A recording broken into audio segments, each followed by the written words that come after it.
একদম, আপনি এটা একদম ঠিক বলেছেন যে এখন প্রত্যেক স্টুডেন্ট বা গার্জিয়ানের মধ্যেই একটা এরকম ব্যাপার থাকে, নাচের ক্লাসে এলে তারা আগে এটা জিজ্ঞাসা করে যে আমার মেয়েটা কতদিন পর স্টেজে, বা আমার ছেলেটা বা আমার বাচ্চাটা কতদিন পর স্টেজ শো করতে পারবে।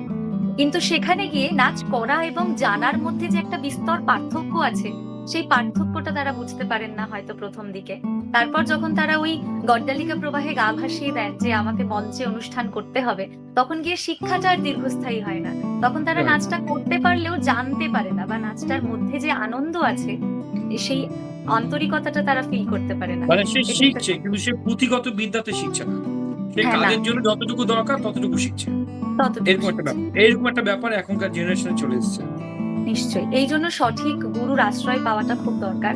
আপনার শিক্ষার্থীরা, আপনার যারা ছাত্রছাত্রীরা আছে, তারা নিশ্চয়ই ভীষণ আশীর্বাদ ধন্য যে আপনাকে পেয়েছে তারা। তাদের জার্নি আরো অনেক সুন্দর হোক এবং আপনার সাথে তাদের এই বন্ডিংটা আরো বেশি স্ট্রং হোক, এটাই কামনা করব ভগবানের কাছে। যাই আমরা তাহলে পরবর্তী প্রশ্নে। এবার আমাদের পরবর্তী প্রশ্নটা হচ্ছে আপনার যে নাচের স্কুল, আমাদের প্রত্যেকের যারা আমরা নাচ বা গান, যে কোনো শিল্প, আবৃত্তি, ছবি আঁকা, যে কোনো শিল্পকে ভালোবাসি, যখন আমরা এটা ঠিক করে নিই যেটা আমাদের জীবনের একটা অংশ হয়ে গেছে, এটা ছাড়া কিছুই নই, বা এটা ছাড়া আমার কোনো অস্তিত্ব নেই, তখন আমাদের মনে হয় সারা জীবন যদি আমি এই শিল্পের সঙ্গে কাটাতে পারি তাহলে বড় ভালো হয়। সেখানে দাঁড়িয়ে একটা ইনস্টিটিউট বা একটা একাডেমি বা একটা স্কুল পরিচালনা করা বা সেটাকে শুরু করার চিন্তা ভাবনা থাকে। আপনিও যখন শুরু করেছিলেন আপনার নাচের স্কুল, তখন সেই ভাবনাটা বা সেই যে শুরু করার প্রথম গল্পটা সেটা কেমন, সেটা যদি একটু বলেন।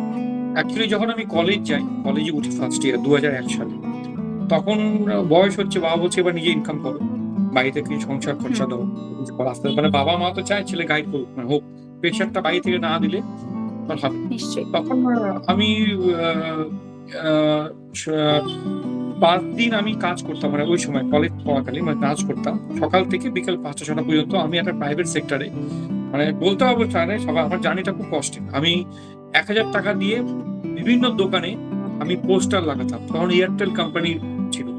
তো ওখানে আচ্ছা। আমি এয়ারটেল, হ্যাঁ করতাম, যে ওটাতে নিজের একটা ইনকাম করতাম, প্লাস আমার কলেজের এগুলো যা কাজ হয়। এবং শনি রবিবার দেখে আমি নাচের ক্লাসটা আমি আমার বাড়িতে আমি ওপেন করি। সেখানে প্রথমে হুম। 5 জন, তারপর 7 জন, 10 জন, 15 জন, এই করতে করতে আস্তে আস্তে পরে 60-70 জন। এক বছর 2000 সালে আমি স্থাপিত করি।